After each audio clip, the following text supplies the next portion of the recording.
Ya, kalau sudah kita mulailah. Bu Hantian hari ini mau membahasnya soal hitungan dulu atau soal teori dulu. Karena di sini nanti ada soal hitungan, ada soal teori. Untuk yang pertama ini ada di sini nih nomor sebentar.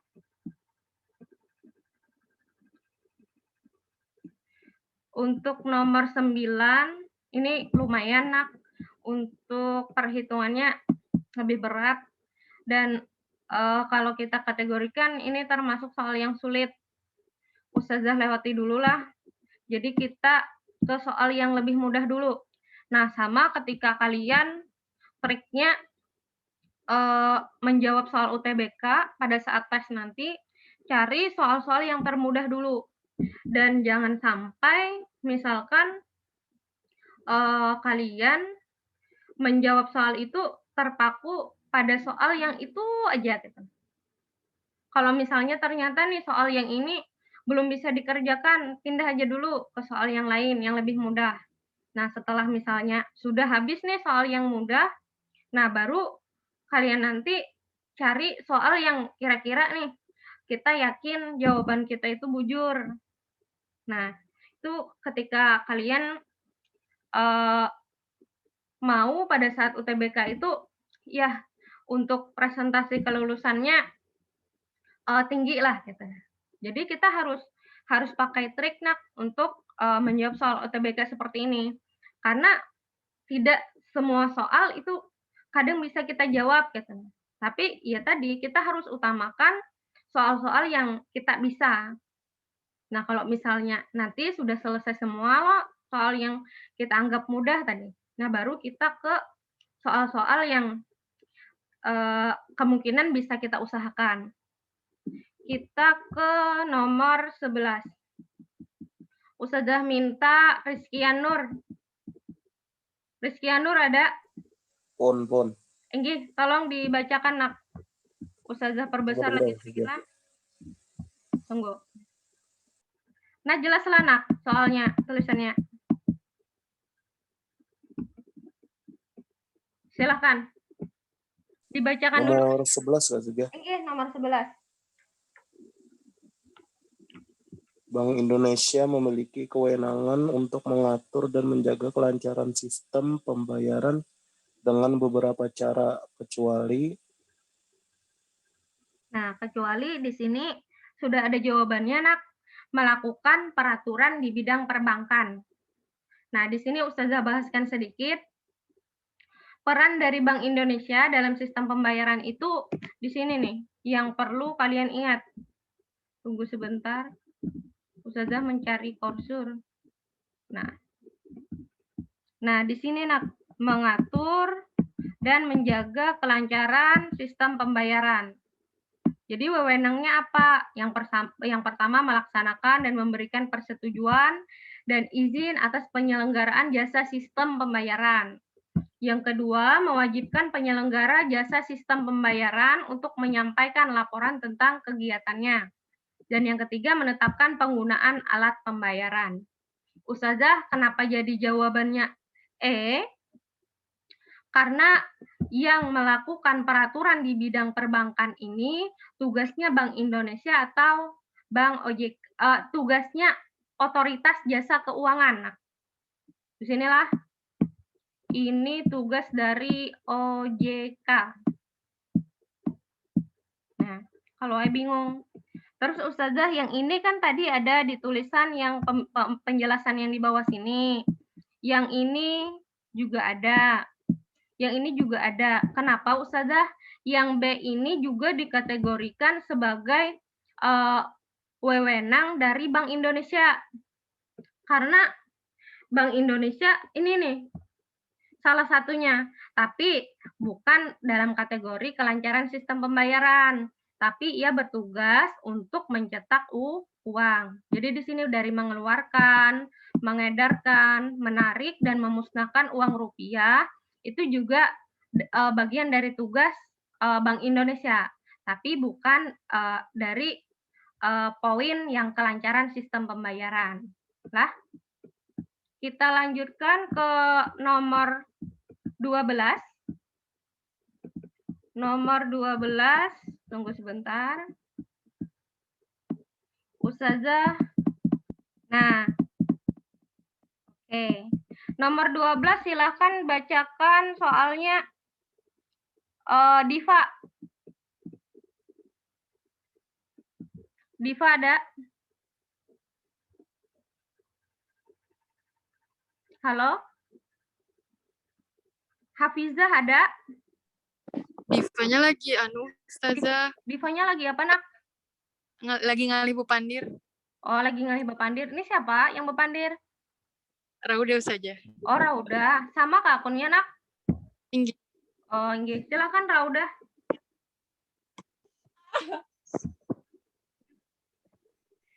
Nomor 12. Nggih. Bacakan ya soalnya. Jika uang dalam suatu perekonomian 100 miliar, kecepatan perputaran uang sebesar 500 kali, dan volume barang sebesar 20 miliar unit, maka harga barang adalah... Nah, di sini sudah ada pembahasannya. Yang pertama, ada M, ada V, ada P, dan ada T. Ini yang harus kalian ingat, Nak. Di sini ada rumus yang bisa kita gunakan untuk menghitung harga barang untuk kecepatan perputaran uang. Jadi di sini yang pertama dulu untuk kita bisa menentukan berapa harga barangnya jika ternyata jumlah uangnya 100 miliar, kecepatan perputaran uangnya sebesar 500 kali, dan volume barangnya itu sebesar 200 unit. Berapa sih harganya? Nah, yang pertama, ini rumus yang kita gunakan. Ini kalau materinya nanti Bu Hanpian bisa cari di materi permintaan dan penawaran uang. Nah, M itu apa, Ustazah? V itu apa? P itu apa? T itu apa? M itu berasal dari kata money. Nah, yang artinya uang. Ini simbol-simbol yang ada di ekonomi yang perlu Bu Hanpian ingat. Kalau V itu berasal dari kata velocity yang artinya kecepatan. Terus P ini kemarin pengertiannya P itu berasal dari kata price yang artinya harga. Nah, terus kalau T itu berasal dari kata volume of trade.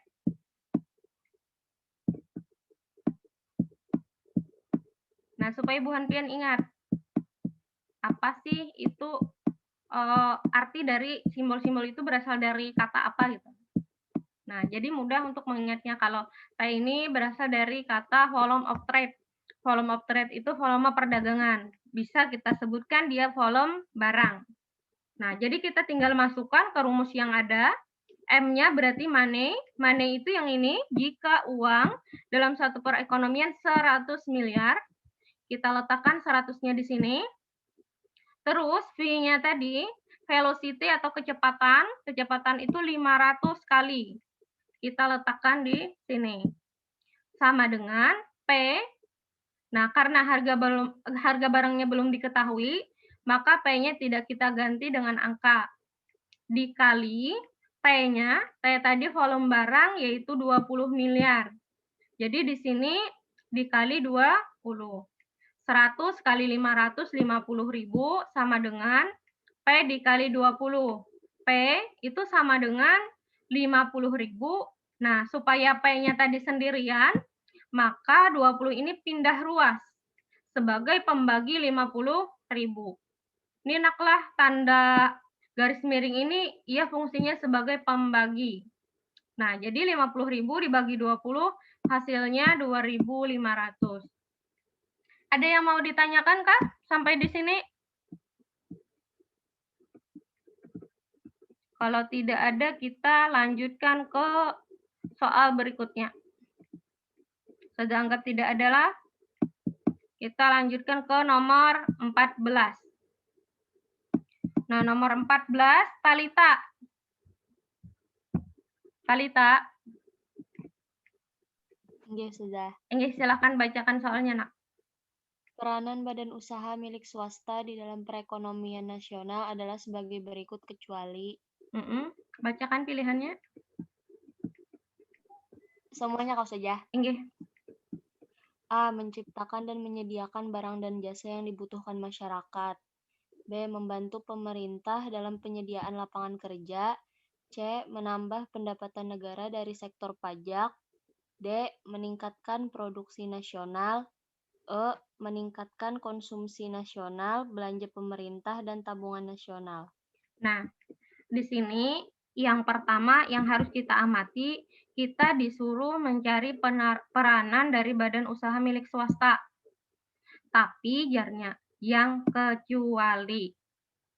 Berarti kalau yang kecuali itu berarti yang bukan merupakan peranan badan usaha milik swasta.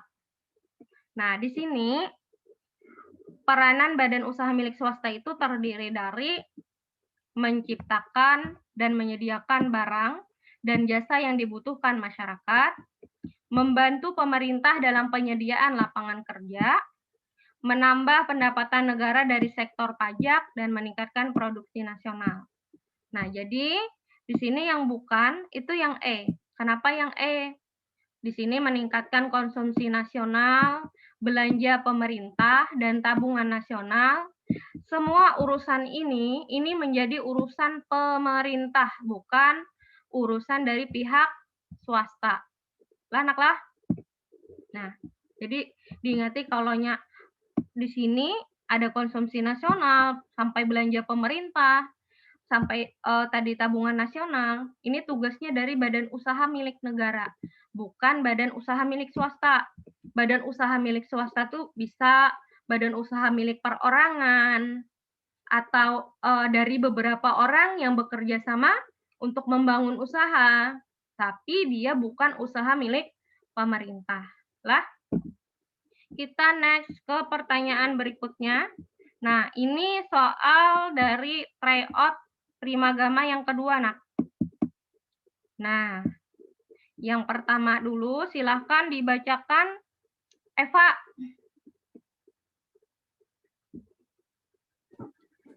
Silakan. Kebijakan moneter ekspansif dapat dilakukan dengan cara A. Membeli surat-surat berharga, B. Menjual surat-surat berharga, C. Menaikkan tingkat suku bunga bank, D. Memperketat pemberian kredit, E. Meningkatkan penerimaan pajak. Nah, ini sudah tahu loh jawabannya. Jawabannya itu membeli surat-surat berharga. Tapi yang hendak Ustazah takunakan, Pak, kebijakan moneter ekspansif itu tahu lah, Pak?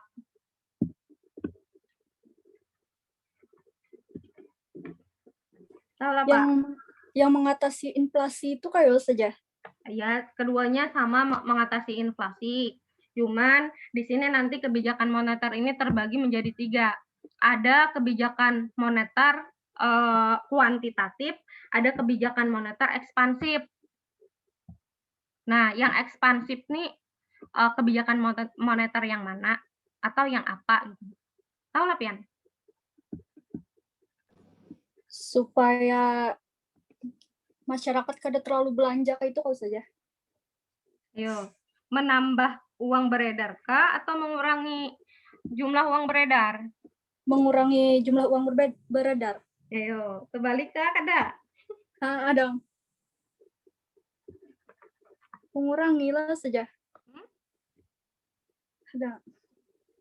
Boleh dicari di Google dulu. Ini sering nak keluar istilah-istilah seperti ini. Ada kebijakan moneter ekspansif dan ada kebijakan moneter satunya tadi kontraktif. Kalau Ibu Hanpin kada tahu, boleh siapkan catatannya, Ustazah berikan pengertiannya. Sudah disiapkan catatannya? Belum saja, sebentar. Iya.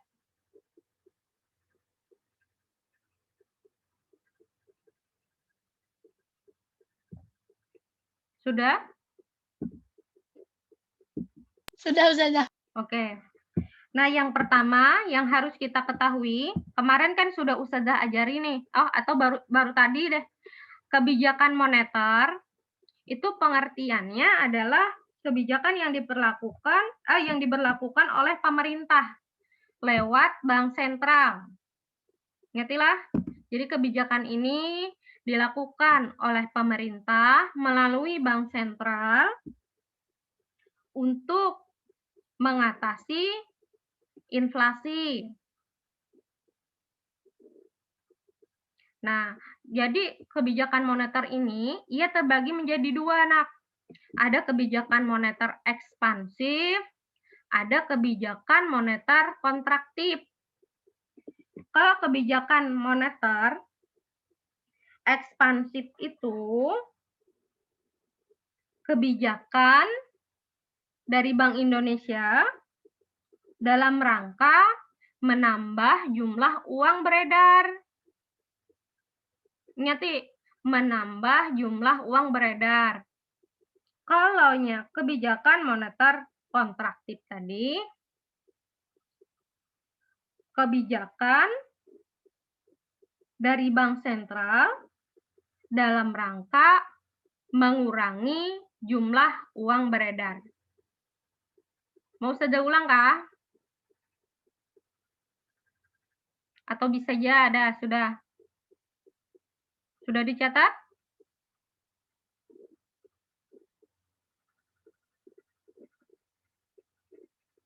Kebijakan moneter ekspansif itu adalah kebijakan dari bank sentral dalam rangka menambah jumlah uang beredar. Kalau kebijakan moneter kontraktif tadi, kebijakan dari bank sentral atau Bank Indonesia dalam rangka mengurangi jumlah uang beredar. Sudah. Nah, contoh dari kebijakan moneter ekspansif ini yang pertama,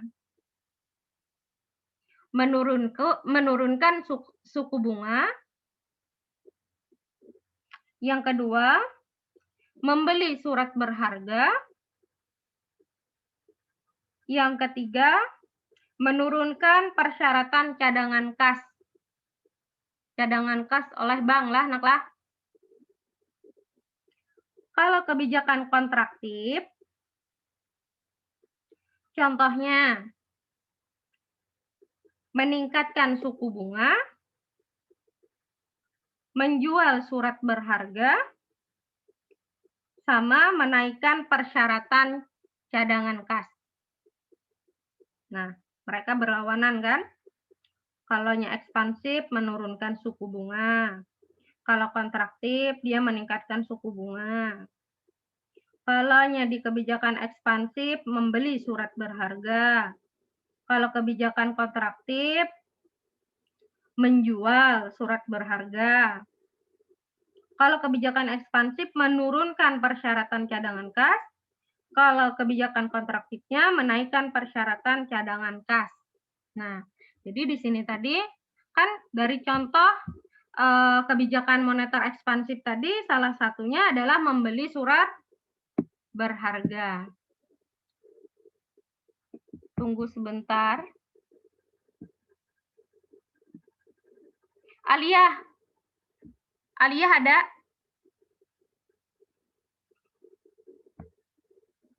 Aliyah? Pun, Ustazah, pun. Untuk yang pilihan B ini masuk ke kebijakan yang mana, Nak? Kebijakan, Ustazah. Tadi kan sudah Ustazah padahi, sudah Ustazah berikan contohnya. Nah, kalau menjual surat-surat berharga ini termasuk dari kebijakan moneter ekspansif atau kontraktif? Kontraktif. Iya, kontraktif. Habis itu Yasmin. Yasmin ada? Zah. Oke. Menaikkan tingkat suku bunga bank ini, Nak. Masuknya kebijakan moneter ekspansif atau kontraktif? Kebijakan moneter kontraktif, Ustazah. Ya. Habis itu Sasa. Sasa Mia. Tinggi. Nah, memperketat pemberian kredit. Ada contohnya, Ustazah. Ya, lah. Untuk kontraktif kah, Ustazah? Kon. Benar. Karena memperketat pemberian kredit itu kan yang pertama nasabah untuk mendapatkan kredit kan makin dikit lah, anak lah. Otomatis uang yang beredar pun akan berkurang. Ya, benar. Kebijakan kontraktif. Nah, sementara kalau meningkatkan penerapan pajak, ini masuknya ke kebijakan fiskal, Nakai. Lah, tolong diingat nih.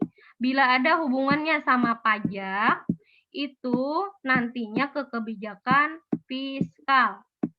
Nah, maaflah tulisannya jelek. Nah, nanti Ustazah padahi lagi apa itu pengertian dari kebijakan fiskal. Nah, kebijakan fiskal namanya. Ada kebijakan moneter, ada kebijakan fiskal nanti. Sudah sampai di sini, ada yang mau ditanyakan dulu lah. Oke, Ustazah anggap tidak ada. Kita lanjut ke pertanyaan berikutnya. Nomor 2. Nah, nomor 2. Nomor 2 silakan dibacakan. Ica, bacakan soalnya.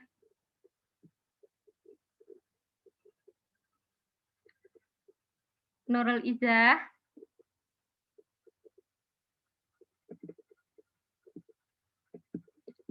Nurul Izzah ada?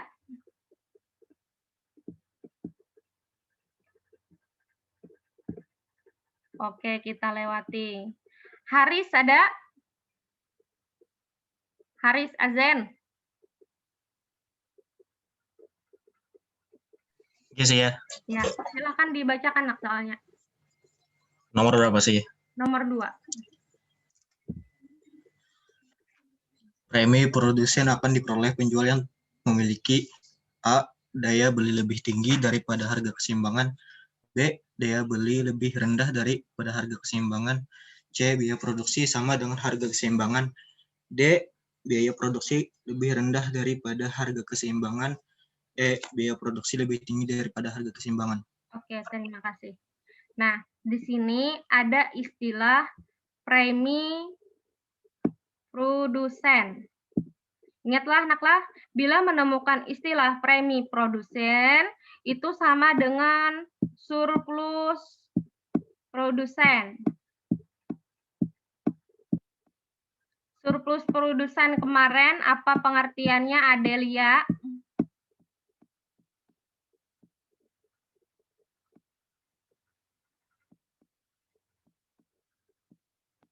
Adelia? Ada?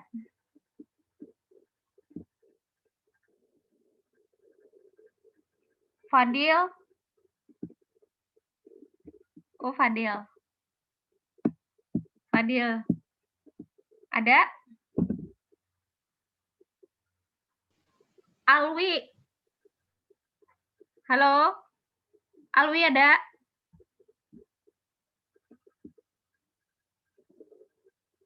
Fuji Akbar?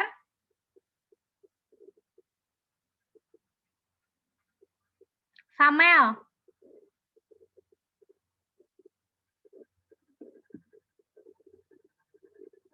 Samel? Pun saya. Iya. Surplus produsen kemarin apa nak pengertiannya? Kita sudah ada membahas di bimbel yang pertama.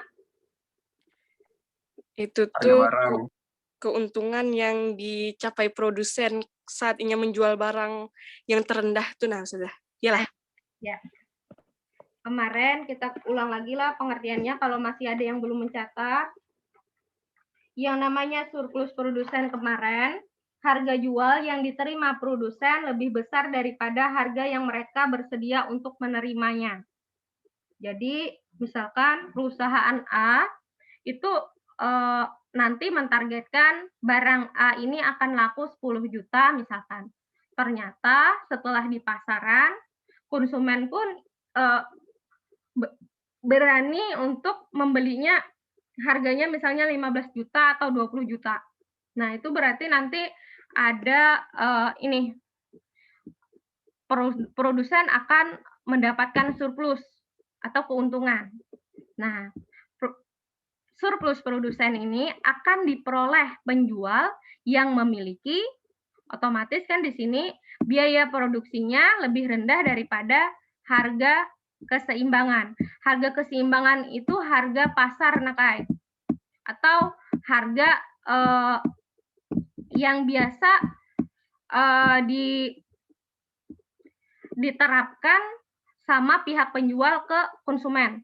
Yang jar kita tuh loh, kalau misalnya di sini yang namanya harga keseimbangan tuh konsumen sama produsen sama-sama akur harganya seitu.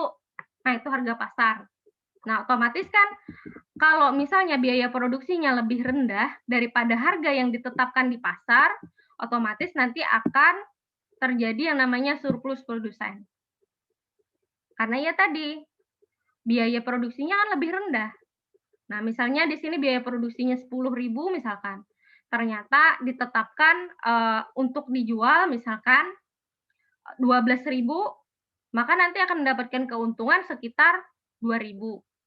Lah, ada yang mau ditanyakan dulu untuk soal nomor 2? Ada? Kalau tidak ada, kita lanjutkan ke pertanyaan nomor 3. Nomor 3,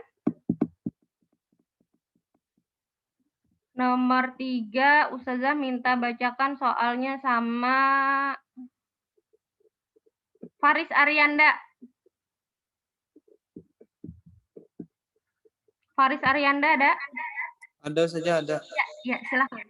Nomor 4. Nomor 3, nomor 4.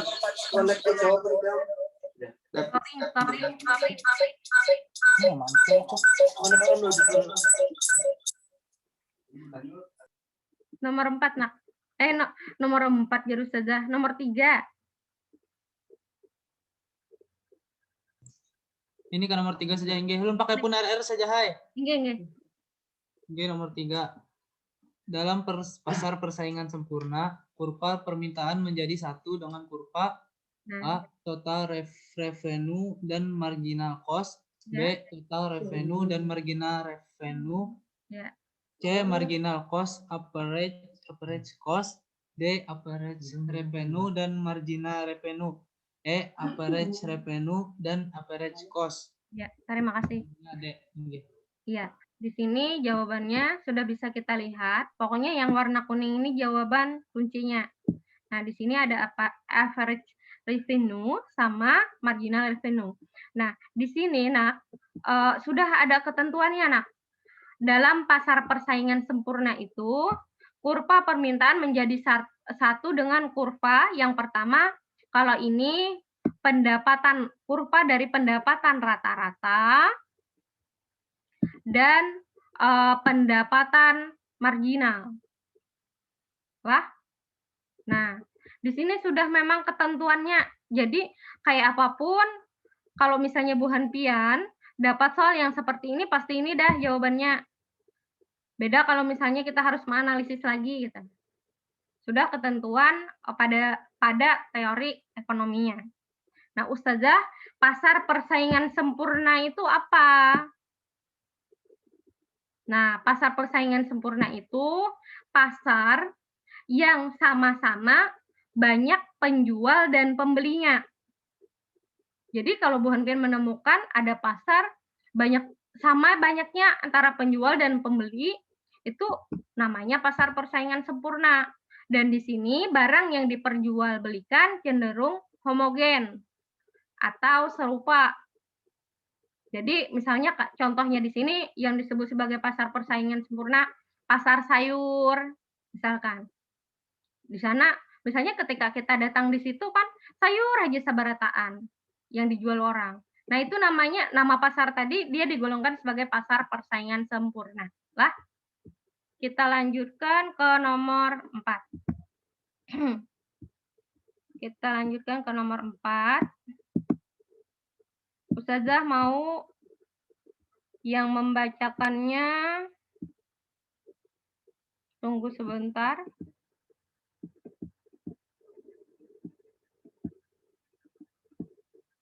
Ustazah cek dulu.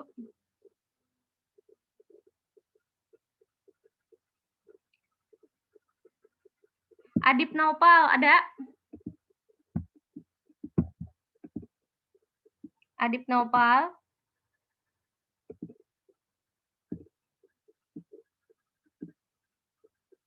Nabila ada?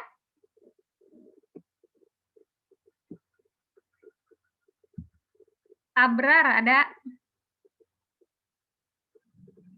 Ada saja. Ya, silakan.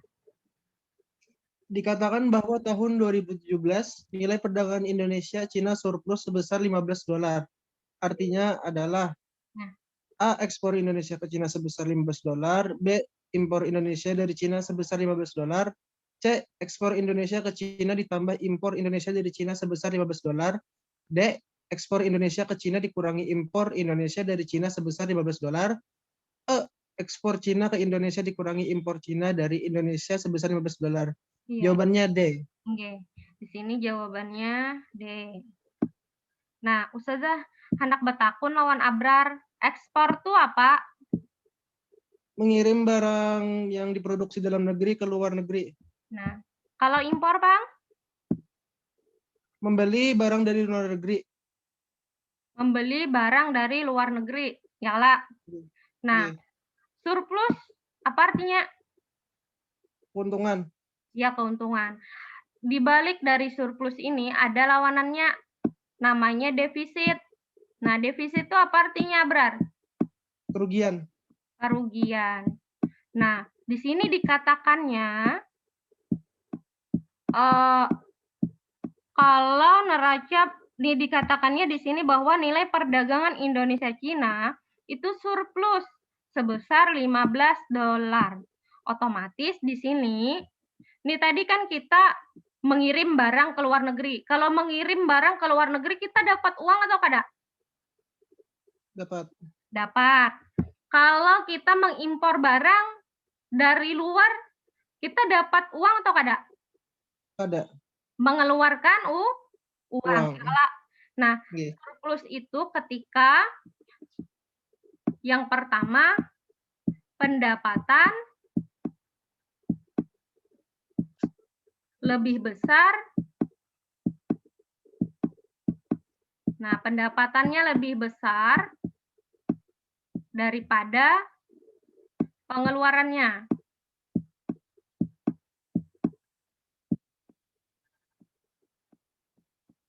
Nah, tadi kan yang namanya pengeluaran. Duh, jelek banget tulisannya.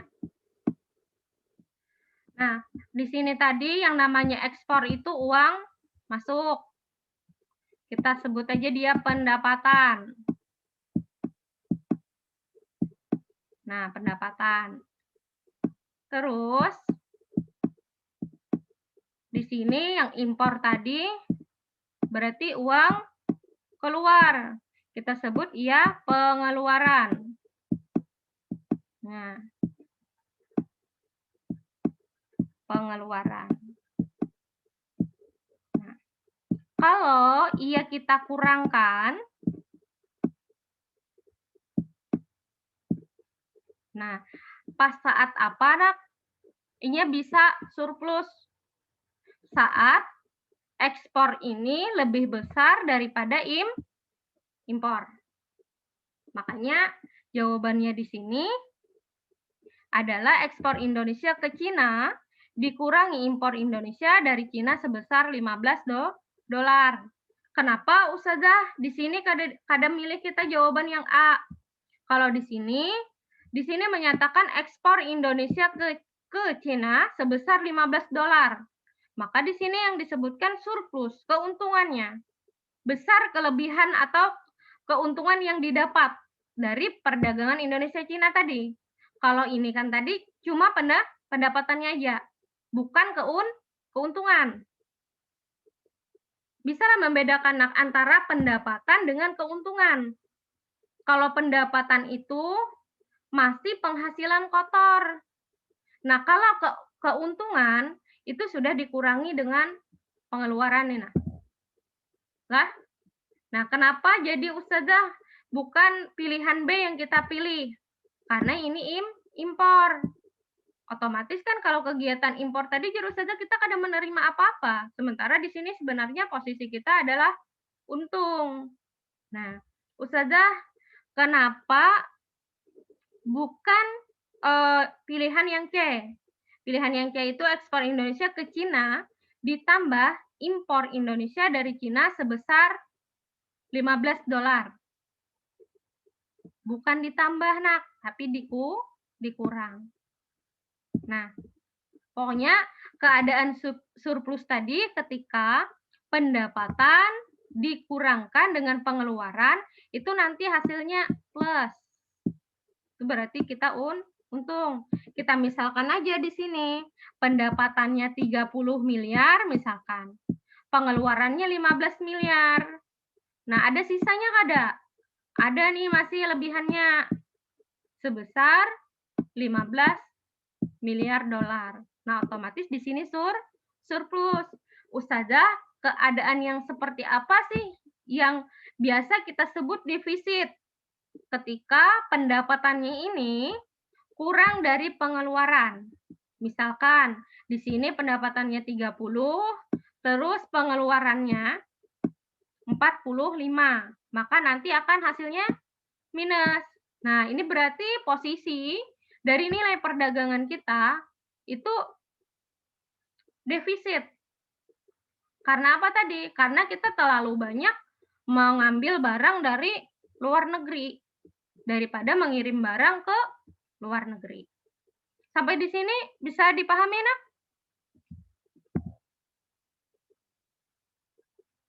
Bagaimana si Wafik? Bisa, Ustazah. Oke. Kita lanjutkan ke nomor berikutnya. Ada nomor 5. Nah, nomor 5 ini kita membahas tentang ketenaga kerjaan. Silahkan Taufik Rijali ada? Pun, apa saja? Enggih, silahkan. Pian bacakan nomor 5. Nah. Tingkat kesulitan C2. Pengangguran yang terjadi karena kelebihan tenaga kerja yang mengakibatkan kemampuan menghasilkan kecil dikategorikan sebagai pengangguran. Ya, silakan dibaca. Iya. Enggih. Di sini kuncinya adalah terselubung. Nah, Ustazah minta penjelasan sama, tunggu sebentar, Sophia. Sophia ada? Pun, Ustazah. Iya, pengangguran terselubung itu apa, Nak? Pengangguran yang terjadi karena kelebihan tenaga kerja. Iya, betul. Terima kasih.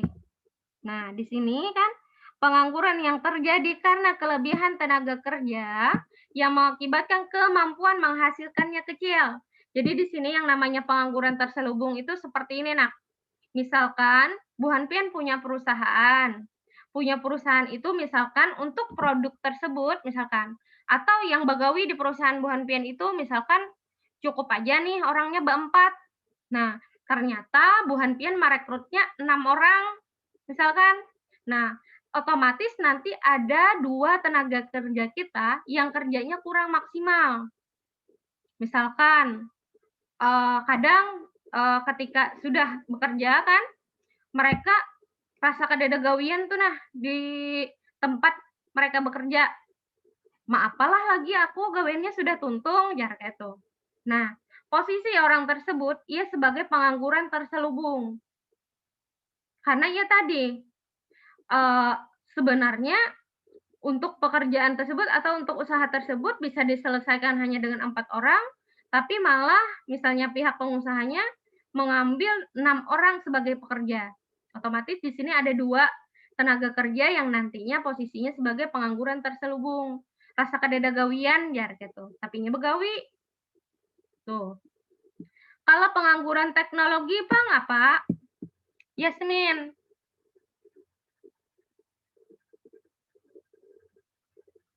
Yasmin.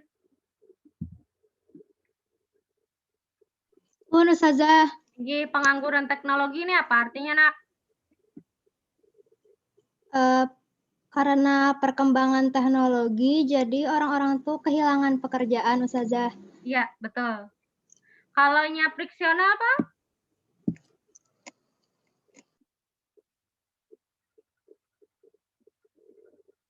Ini kemarin nih sudah kita bahas.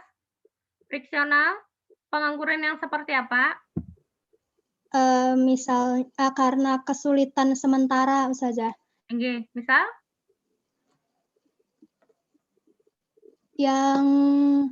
Yang tuh punya keahlian, tapi tidak sesuai dengan keinginannya itu, Kak Ustazah. Itu bisa. Atau misalnya, lagi, misalkan lo, begawi lo, terus rasa kada nyaman lawan gawiannya, terus pindah, jarnya aku ampih aja nya. Anak pindah nih, anak mencari gawian yang lain. Kan saat itu kada bekerja anak lah. Nah, itu ketika ia tidak bekerja karena ia memilih gawian yang lain, anak berpindah gawian, itu namanya pengangguran friksional. Kalau pengangguran sukarela, Bang, apa? Ustazah tanya, Pak. Inya tuh memilih untuk tidak bekerja kayak itu, Ustazah. Iya. Tapi jumlah jam kerjanya belum memenuhi 35 jam, ya lah. Nah, jadi misalnya ada tenaga kerja yang dalam seminggu itu tidak memenuhi 35 jam waktu bekerjanya, terus inya kada hendak mencari gawian yang lain, mengisi masa-masa kosongnya tuh. Nah, di sini ya disebut sebagai pengangguran sukarela. Lah? Oke, kita lanjutkan ke pertanyaan berikutnya. Nah, ini ada soal hitungan. Oke. Kita lanjut ke nomor 7. 7, Aulia. Iya saja. Kredibilitas seseorang untuk mendapatkan kredit bank harus memenuhi 5 syarat kredit, yaitu kecuali A. Komersial, B. Karakter, C. Capacity, D. Kapital, E. Kolateral. Ya, di sini jawabannya komersial. Nah, yang pertama, ini sudah ada dalam teori juga, Nak. Ini sebenarnya soal yang mudah, karena kita tinggal mengingat apa saja 5 syarat kreditnya. Yang pertama, untuk syarat kredit, itu kita harus tahu karakter dari orang yang kita berikan kredit. Kita pinjami uang. Yang kedua, capacity, kemampuannya untuk membayar utang tersebut. Yang ketiga, modal. Nah, ini harus diketahui, misalnya ada misalnya seseorang mau mendirikan usaha, kita harus tahu dulu nih modalnya berapa, ini anak bawa usaha nih. Nah, kan ini perlu tambahan modal, anak lah. Nah, kita harus tahu modal yang ia punya berapa dulu sebelum mendapatkan tambahan modal dari kita sebagai misalnya lembaga keuangan. Yang ketiga, yang keempat, ada kolektoral. Kolektoral ini artinya jaminan. Nah, ketika misalkan ia mau mengajukan pinjaman uang ke kita, kita harus tahu ini karena kalau misalnya kada bayar, apa jaminannya? Tuh. Terus yang ketiga itu, yang kelima, kondisi ekonomi. Nah, kayak apa kondisi perekonomiannya? Nah, otomatis yang tidak menjadi syarat kredit di sini adalah komersial. Komersial ini artinya bernilai jual tinggi, Nak. Nah, bernilai jual tinggi. Ditandai jadi bukunya kayaknya lah. Supaya ingat banarai pengertiannya apa gitu. Nah, kayaknya kada bisa menjawab. Bernilai jual tinggi. Oke. Sampai di sini ada yang mau ditanyakan lah? Sudah ada beberapa soal nih, kita selesaikan. Kalau nya kadada, kita lanjutkan ke nomor berikutnya. Ada? Ustazah kada tahu nakai Bu Hanpin bisa paham atau kada kalau misalnya kalau kada paham nih baranai aja basunya aja Ustazah kada tahu. Jadi Ustazah mohon lah naklah kalau misalnya kada paham Bapak aja kada paham gitu.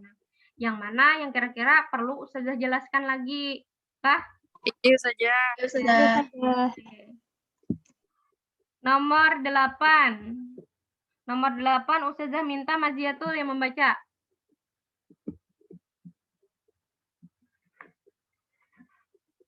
Maziatul? Bruna Hildebrand membagi tingkat pertumbuhan ekonomi berdasarkan A. Perkembangan peradaban masyarakat, B. Perkembangan sarana tukar, C. Perkembangan sarana distribusi barang, D. Hubungan antara produsen dan konsumen, E. Kemajuan teknik produksi. Ya, jawabannya B. Ini sudah ada dalam teori ekonomi, nak. Nanti Bu Hanpian cari di sini, teori pertumbuhan ekonomi. Ini termasuk atau tergolong soal yang cuma kita mengingati aja lagi gitu. Iya, jawabannya apa gitu. Asal tahu tadi teori pertumbuhan ekonomi dari siapa gitu. Yang dibahasnya apa. Ini berkaitan dengan teori kada perlu analisis lah. Kita lanjutkan ke nomor berikutnya, nomor 9. Nah, nomor 9. Nomor 9 ini kita membahas tentang pasar. Popik, silakan dibacakan.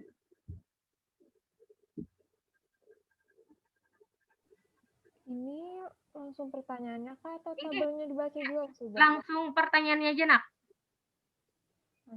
Berdasarkan tabel di atas yang merupakan ciri dari pasar oligopoli adalah 1 A1, B1, dan C2, B A2, B3, dan C1, C A2, B1, dan C3, D A1, B2, dan C2, E A3, B2, dan C3.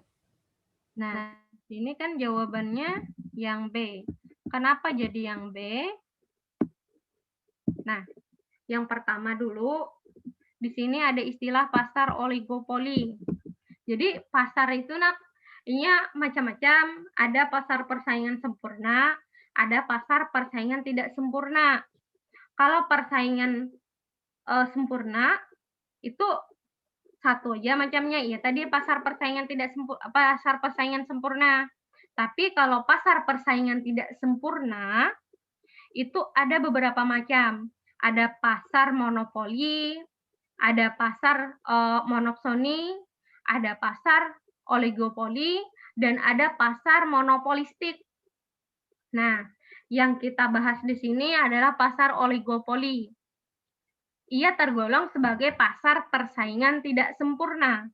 Kalau pasar persaingan tidak sempurna itu, jumlah antara penjual dan pembelinya tidak seimbang. Ada yang lebih banyak dan ada yang lebih sedikit. Lah, itu poin pentingnya yang Bu Hanpian harus tahu.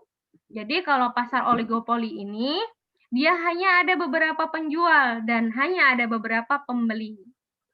Dan barangnya di sini cenderung terdiferensiasi, banyak macamnya. Nah, jadi yang pertama dulu, kenapa jadi di sini A1 tidak merupakan jawabannya? Karena di sini pembeli dan penjual banyak. Sementara ciri dari pasar oligopoli ini hanya ada beberapa penjual dan beberapa pembeli. Jadi untuk A1 itu yang ada A1-nya hangus. Berarti pilihan A dan pilihan D bukan. Terus barang yang diperdagangkan bersifat homogen. Homogen itu ya tadi jeruk sedah mirip atau sama. Nah, jadi ini juga bukan merupakan ciri dari pasar oligopoli. Jadi yang ada B1-nya itu juga hangus. Nah, berarti di sini hanya ada pilihan B dan pilihan D lagi. Nah, kira-kira yang mana? Yang pertama dulu, terdapat beberapa penjual. Masuk ada ke kategorinya? Masuk ya kalau. Nah, jadi jawabannya B. Bisa dipahami? Kenapa Ustazah lain C3? Karena C2, C1 yang benar. Nah, C3 itu di sini dikatakan informasi pemasaran tersedia dengan lengkap. Kalau informasi pemasaran tersedia dengan lengkap, itu lebih cenderung ke pasar persaingan sempurna. Lah? Oke, kita lanjutkan ke nomor berikutnya. Kita hari ini mengejar atau memfokuskan dulu ke soal teori dulu, nak lah. Karena kalau yang menghitung, sekalian aja menghitung, kecuali ada sisa waktu. Nomor 10. Nomor 10, Ustazah mau minta bacakan Raihan Rizkullah. Apa saja? Ini nomor 10 bacakan. Bab badan usaha, tingkat kesulitan C3.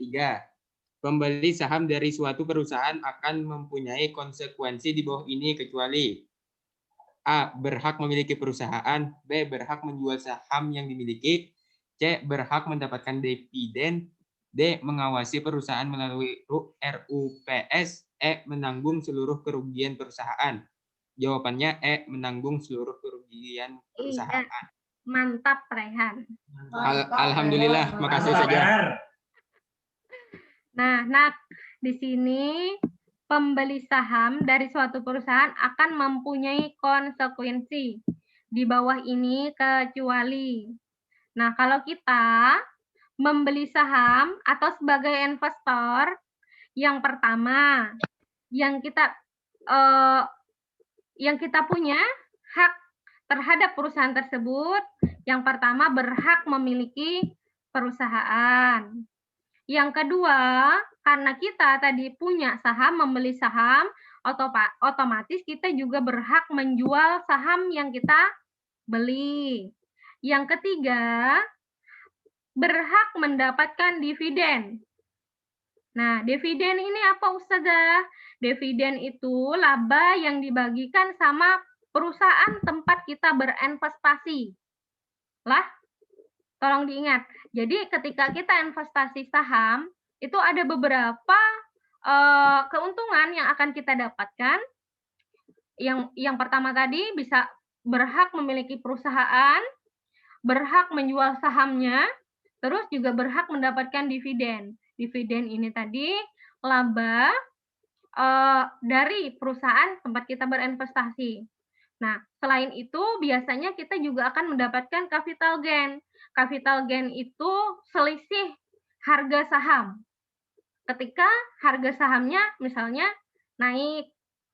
Nah, jadi ketika kita beli harga saham di bulan ini misalkan 10.000 misalkan per lotnya, maka di bulan depan misalkan kita jual harganya sudah 11.000.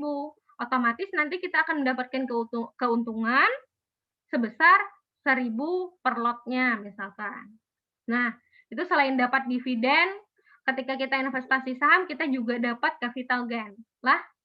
Nah, terus yang keempat, mengawasi perusahaan melalui RUPS. RUPS ini kepanjangannya Rapat Umum Pemegang Saham. Nah, jadi kita punya hak untuk mengawasi perusahaan melalui rapat umum pemegang saham. Jadi di sini yang bukan merupakan konsekuensinya adalah menanggung seluruh kerugian perusahaan. Jadi ketika kita menjadi seorang investor atau pembeli saham, itu kita kada menanggung seluruh kerugian perusahaannya, Nakai. Nah, jadi kalau misalnya di sini kita ada yang takutan kayak nah, investasi. Karena takutan dia kalau misalnya perusahaannya bangkrut jar, hutangnya kita jual lah yang ini, yang membayari ya. Kada nah kayak. Tidak hanya sebatas memiliki hak usahanya aja, hak dari saham yang kita beli tadi. Lah? Oke, kita lanjutkan ke nomor berikutnya. Nomor 11. Nomor 11, Ustazah mau yang membacakan. Tunggu sebentar. Yapi, adakah? Oh, Yapi. Assalamualaikum. Nah, ya Waalaikumsalam. Nomor 11. Bab manajemen. Langsung ke orang nih aja nah. Seorang manajer dalam mengambil keputusan akan memulai dengan rumusan 5W tambah 1H. Ya. Tindakan tersebut termasuk dalam ... Nah, di sini jawabannya planning. Ini nah jawabannya nah. Kenapa Ustazah? Planning tuh mah apa ya, Pi? Ya, Pi. Pon. Ya. Planning tuh mah apa? Planning tuh menyusun rencana. Nah, iya bujur. Pintar lu, no. Inggih, mantap benar ya nih. Nah, ketika menyusun rencana perlu nih rumusan 5W1H. 5W1H itu apa aja ya, Pi? Oh ya, Pi. W yang pertama apa? What? Apalagi yang kayak bahasa Indonesia juga, nah kai? Nah, ada 5W, ada 1H. Ini yang kita rumuskan. Gasan apa kayaknya misalnya usaha untuk rencana kita. Misalnya mau bikin acara gitu nah. Kita harus tahu kapan nanti acaranya. Kayak apa nih kayaknya. Nah, itu dirumuskan pada saat planning. Kalau organizing itu sudah ke pembagian tugas. Siapa kayaknya yang jadi ketuanya? Atau siapa kayaknya yang jadi penanggung jawabnya? Nah, terus ada nanti misalkan controlling. Nah, controlling ini orang yang mengawasi. Nah, bisa misalkan ada dari pihak sekolah kah? Untuk misalnya di sini kita anggap kegiatannya kegiatan sekolah. Kalau misalnya kegiatan perusahaan, pasti ada yang jadi pengawasnya. Ya kalau? Nah, seperti itu. Kita lanjutkan ke nomor 12. Nah, ada kan kebijakan fiskal. Indra Maulana.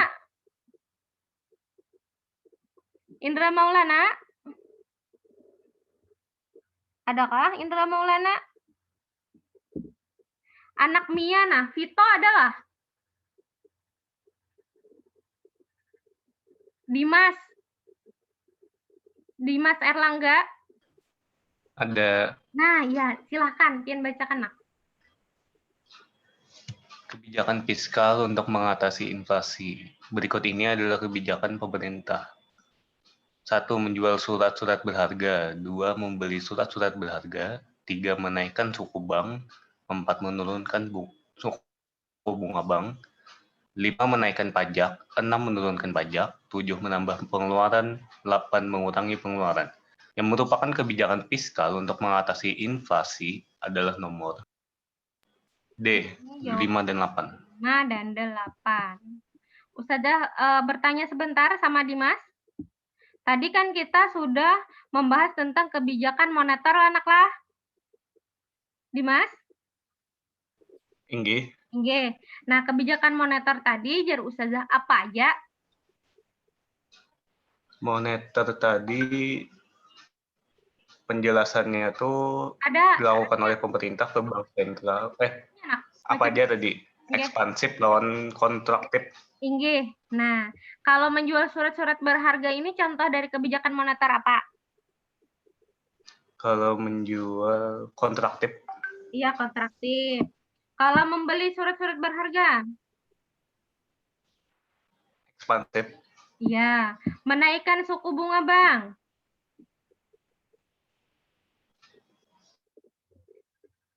Kontraktif. Menurunkan suku bunga bank. Ekspansif. Iya. Nah, yang nomor 1 sampai 4 ini adalah kebijakan moneter, ya Kak? Nah, Inggih, kalau jar Ustazah tadi yang kebijakan fiskal itu pasti ada hubungannya dengan pajak. Ya Kak? Dan pajak. Nah, jadi di sini yang pertama dulu yang perlu dilakukan sama pemerintah dalam kebijakan fiskal itu bisa dengan menaikkan pajak. Nah, selain pajak, biasanya ada hubungannya dengan APBN. Nah, APBN itu apalagi Ustazah? APBN itu anggaran pendapatan belanja negara. Nah, jadi segala sesuatunya dari kas negara yang bertambah atau kas yang masuk ke negara kita, nah dan belanja yang dilakukan oleh pemerintah itu nantinya ada hubungannya dengan kebijakan fiskal. Kebijakan fiskal ini kebijakan yang dilakukan oleh pemerintah melalui Menteri Keuangan. Nah, bisa tadi dengan menaikkan pajak. Kalau menurunkan pajak mungkin lah, Nak. Ada mungkin. Bisa. Ini untuk mengatasi inflasi. Bisa lah, Nak. Kada bisa berarti lah. Nah, terus yang lebih tepatnya itu kita nih kalau misalnya menambah pengeluaran pemerintah bisa lah mengatasi inflasi. Malah menambah loh. Iya, malah menambah kan. Karena apa? Karena kalau dengan menambah pengeluaran otomatis makin banyak nih orang belanja gitu nah. Makin banyak pengeluaran dari pemerintah. Otomatis ketika nah inflasi itu bisa terjadi ketika orang itu ramai-ramainya berbelanja. Atau barang yang mau kita beli itu kadada atau susah didapat. Nah, itu nanti cenderung harga barang lebih mahal atau lebih mudah untuk meningkatnya. Jadi, ini istilah inflasi lagi. Nah, inflasi itu artinya kenaikan harga barang secara keseluruhan. Jadi kalau harga barang naik itu nah, tapi kada cuma harga suatu barang aja. Itu terjadi nanti di negara kita itu istilahnya inflasi. Misalnya jar, nukar sayuran jar. Gini, misalnya kayak cabai kah, apanya kah gitu. Larang. Misalnya nah apalagi kayak misalnya nih kan musim bulan Rajab loh. Nah, bulan Rajab tuh misalnya orang beracaraan, apa segalaan, kada cuma harga lombok aja yang larang gitu nah. Harga dagingnya larang juga ya. Nah, di situ pada saat kondisi seperti itu biasanya terjadi yang namanya inflasi. Nah, terus salah satunya tadi ya ini yang dilakukan sama pemerintah, mengurangi pengeluaran supaya harga-harga barang itu kada atau cenderungnya stabil Kai. Jadi ya tadi untuk menstabilkan atau untuk mengatasi inflasi ini kita bisa dengan mengurangi pengeluaran. Nah, kenapa jadi menaikkan pajak? Salah satu kebijakannya untuk mengatasi inflasi ini dengan menaikkan pajak ini otomatis uang yang tadi yang mau digunakan misalkan untuk berbelanja karena ditarik pajaknya lebih banyak, otomatis sedikit kelola. Nah, di saat itu ya tadi harapannya bisa mengatasi inflasi. Nah, kalau menurunkan pajak dan misalnya kada dipungut pajak sedikit pun, otomatis uang yang seharusnya dibayarkan untuk pajak itu bisa kita gunakan untuk berbelanja. Nah, kenapa jadi di sini disebut yang jadi pilihan dari kebijakan fiskal untuk mengatasi inflasi ini yang nomor 5 sama yang nomor 8. Lah, ini juga bagian dari kebijakan fiskal, tapi tidak untuk mengatasi inflasi. Itu. Dia juga kebijakan fiskal, tapi tidak difokuskan untuk mengatasi inflasi. Karena nanti untuk kebijakan fiskal ini tidak hanya untuk mengatasi inflasi, ada untuk mengatasi pengangguran, ada juga untuk membuat perekonomian kita itu stabil. Itu, seperti itu. Nah, kenapa Ustazah di sini difokuskan kalau kebijakan fiskal kan sama pemerintah melalui Menteri Keuangan. Menteri Keuanganlah yang melakukan kebijakan ini, tapi masyarakat yang menerapkannya. Efek dari kebijakan fiskal tadi ke masyarakat. Nah, makanya Ustazah tadi memberikan contohnya kan supaya nyaman tadi, jar Ustazah. Di sini misalkan aja pajak yang dibayarkan sama masyarakat.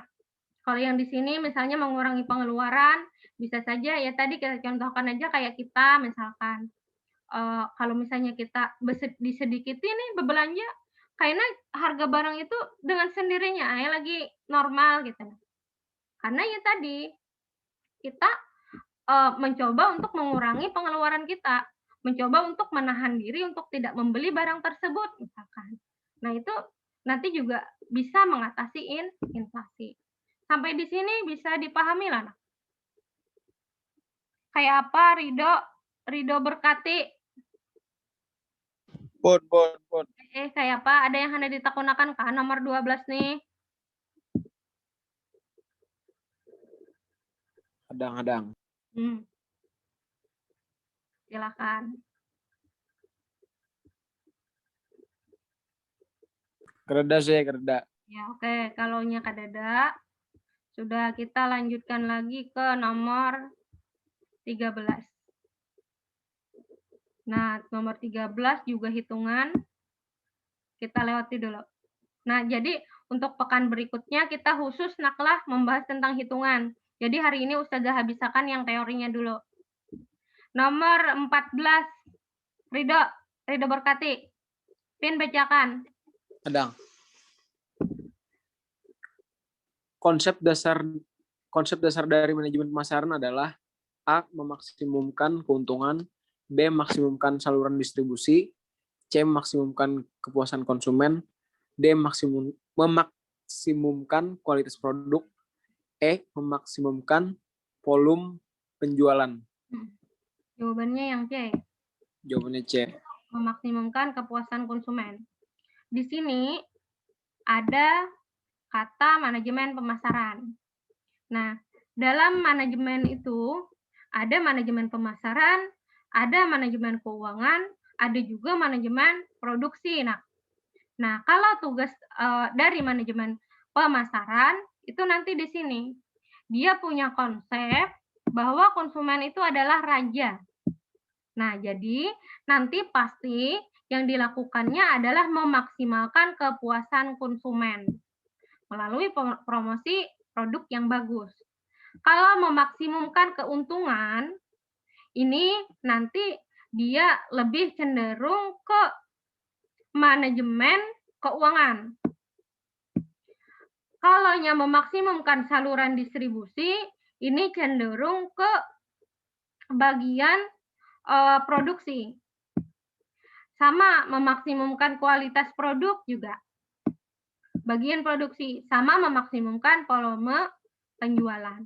Nah, kalau pemasaran itu dia fokusnya kepada pelayanan ke konsumen, yaitu memaksimumkan kepuasan konsumen. Lah, ini sebenarnya teori aja kok. Cuman kita di sini disuruhnya mencari contohnya gitu. Kayak apa? Contoh dari aplikasi pekerjaan dari manajemen pemasaran ini, apa goyannya gitu. Yaitu memaksimumkan kepuasan penjualan. Kita next ke nomor yang terakhir. Nah, nomor 15. Ustazah minta bacakan sama Zana. Zana tadi masih di jalan, Ustazah. Ada Zananya di sini. Hafizah. Pun saja, Pun. Silakan. Nomor 15, Nak. Aspek-aspek yang dianalisis dalam ekonomi makro adalah 1. Perilaku konsumen dan produsen. 2. Inflasi dan stabilitas nilai tukar. 3. Interaksi di pasar faktor produksi. Yang keempat, pengangguran dan kesempatan kerja. Di sini jawabannya 2 dan 4. Di sini, nah, yang perlu Bu Hanfian tahu, ada ekonomi makro. Ada ekonomi makro dan ada ekonomi mikro. Kalau ekonomi makro itu ilmu ekonomi yang mengkaji permasalahan ekonomi secara keseluruhan. Kalau ekonomi mikro, dia ilmu ekonomi yang bahan kajiannya itu yang lebih spesifik lagi atau ruang lingkupnya lebih kecil. Kayak misalkan di sini perilaku konsumen dan produsen. Nah, jadi dia lebih ke konsumen, produsen, tidak secara keseluruhan. Terus yang kedua, interaksi di pasar faktor produksi. Nah, ini misalnya di pasar faktor produksi aja, tidak di seluruh pasar. Nah, sementara kalau dalam ekonomi kajian makro, itu mencakup nih inflasi ini se-Indonesiaan. Sama kayak stabilitas nilai tukar. Ini juga pembahasannya se-Indonesiaan yang diamati. Nah, kalau di sini kan ada misalnya konsumen di mana, di daerah mana, produsen di daerah mana, ditentukannya. Nah, itu ekonomi mikro. Yang seperti ini juga ya tadi Jarus saja. Nah, kalau pengangguran, nah, ruang lingkupnya nanti yang dibahas se-Indonesiaan.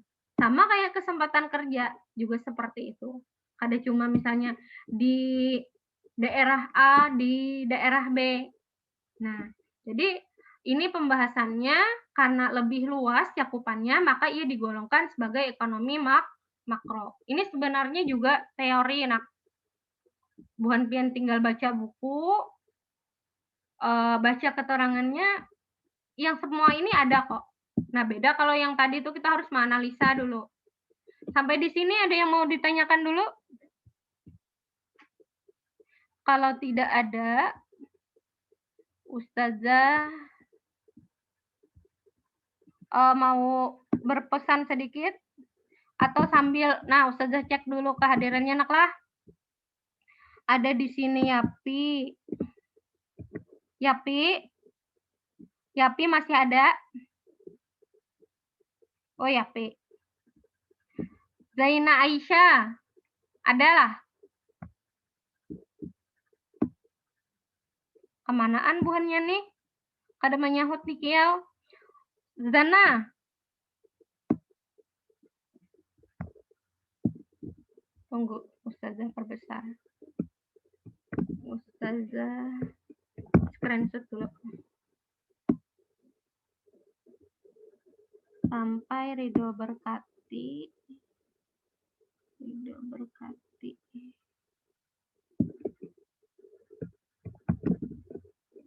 Habis itu sudah sampai Ridho berkati.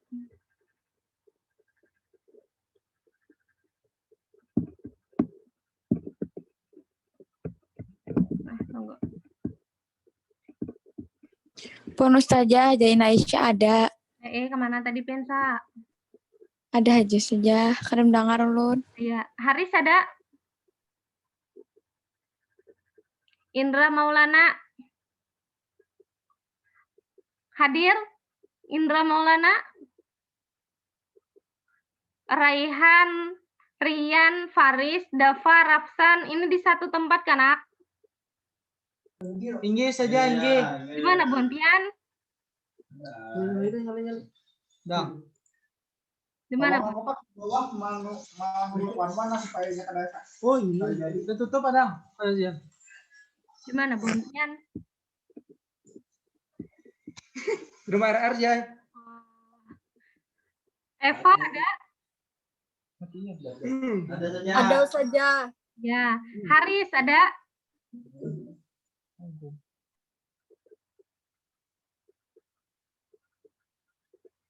Habis itu Rajwa.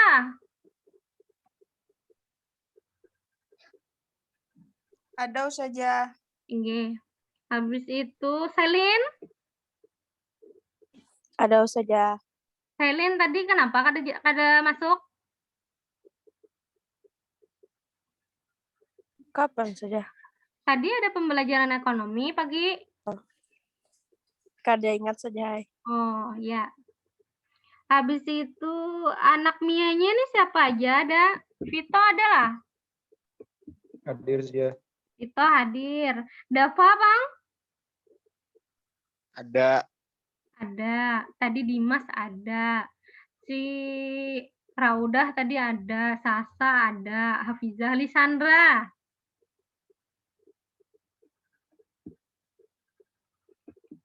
Sandra ada? Ada Ustazah, ada. Ya, Talita. Ada Ustazah. Siapa lagi lah? Diva. Siapa lagi di kelas Buan Pian tuh? Anissa Yulia. Ada? Mana nih orangnya nih? Nak, sedikit dari Ustazah. Ustazah berharap dengan adanya bimbel seperti ini paling kada bertambah pemahaman Buan Pian terhadap soal-soal UTBK khususnya ekonomi. Jadi Ustazah sangat berharap kegiatan yang seperti ini, bimbel misalkan, atau kegiatan pembelajaran seperti biasa karena pembahasannya tentang soal UTBK itu bujur-bujur Buan Pian anggap penting nah kayak. Yang pertama, ya tadi kita kada tahu Pang dari soal yang mana gitu nah. Ternyata ada misalkan terpakai nih apa yang sudah kita bahas dalam pertemuan di bimbel misalkan atau di pembelajaran biasa, dimanfaatkan waktunya sebaik-baiknya Nekai. Alhamdulillah lah kalau Buan Pian termasuk yang ini, yang beruntung. Karena apa? Karena yang pertama diperhatikan sama gurunya. Ustazah ketika Ustazah mengajar atau Ustazah memberikan bimbel seperti ini, Ustazah melakukan persiapan Nekai. Ustazah belajar dulu. Misalnya kalau misalkan Buan Pian menganggap Ustazahnya bisa menjawab soal UTBK tuh gitu. Kada perlu persiapan gin. Bisa gitu. Kada kita di sini sama-sama belajar. Jadi upaya Ustazah supaya Buan Pian tadi sukses nanti UTBK-nya, ya tadi Ustazah belajar, Ustazah berusaha untuk mendapatkan atau untuk memberikan penjelasan tentang materi ekonomi ini supaya bisa dipahami dengan baik. Jadi Ustazah sangat berharap bagi yang serius, bimbel, atau pembelajaran ekonomi, itu nanti bujur-bujur manfaat gitu nah. Ustazah kada memaksa, misalnya Buan Pian harus turun tarus gitu. Ini tergantung kita merasa bermanfaat atau kada pembelajaran ini Nekai. Jadi yang kita sama-sama tahu, di sini kita sama-sama belajar. Kadada misalnya Ustazah Lia bisa gitu nah. Lawan misalnya apa yang Ustazah Lia sampaikan gitu. Kada penting juga kesan kita gitu. Nah, ya tadi di sini kita sama-sama belajar, sama-sama hendak sukses UTBK-nya. Ustazah perlu persiapan dan Buan Pian ketika Ustazah sudah berbagai macam nih persiapan Ustazah, tolong hadir bimbelnya bujur-bujur. Kita rasakan nak pertemuan kita di online ini meskipun online gitu nah, itu merupakan pertemuan yang bermanfaat.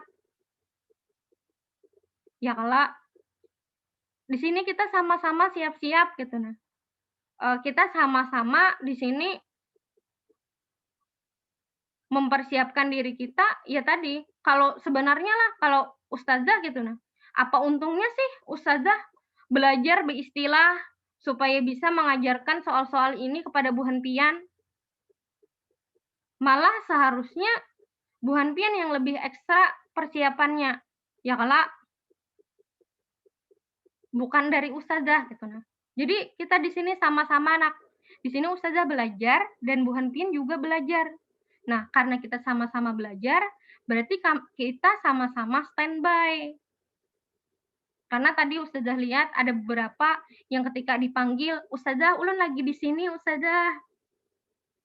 Lah, bujur-bujur dirasakan nakai kebermanfaatannya. Karena ya tadi, ustazah merasa Bu Hanpian ini untung. Bu Hanpian mendapatkan pembelajaran seperti ini, kadang alih misalkan pergi ke tempat bimbel dulu, ya lah. Nah, itu aja dari ustazah. Semoga di pekan depan Bu Hanpian makin banyak yang bisa standby pada saat bimbel dan bujur-bujur disimak dengan baik. Supaya nanti segala usaha kita itu seiring dengan hasil yang kita dapatkan. Naklah? Ya, silahkan Fadil Raihan. Dimas Erlangga. Pon. Inggih, silahkan disiapkan. Oke. Istiadah dan khusyu'an ad-doa. Astagfirullahaladzim. Astagfirullahaladzim. Astagfirullahaladzim. Alhamdulillah. Ya, terima kasih Naklah atas perhatiannya hari ini. Mohon maaf jika ternyata banyak kesalahan yang ustazah sampaikan atau banyak ketidakpuasan yang kalian dapatkan dari penyampaian ustazah. Semoga apa yang kita pelajari dari kemarin sampai hari ini nanti benar-benar bermanfaat untuk kesuksesan UTBK kalian. Lah, ustazah berharap dan mudah-mudahan ustazah doakan Bu Hanpian bisa sukses UTBK-nya. Sekian. Amin. Sekian. Assalamualaikum warahmatullahi wabarakatuh. Waalaikumsalam. Inggih, barelaan Naklah. Terima kasih ustazah, Berelaan. Inggih. Berelaan ustazah. Terima kasih ustazah.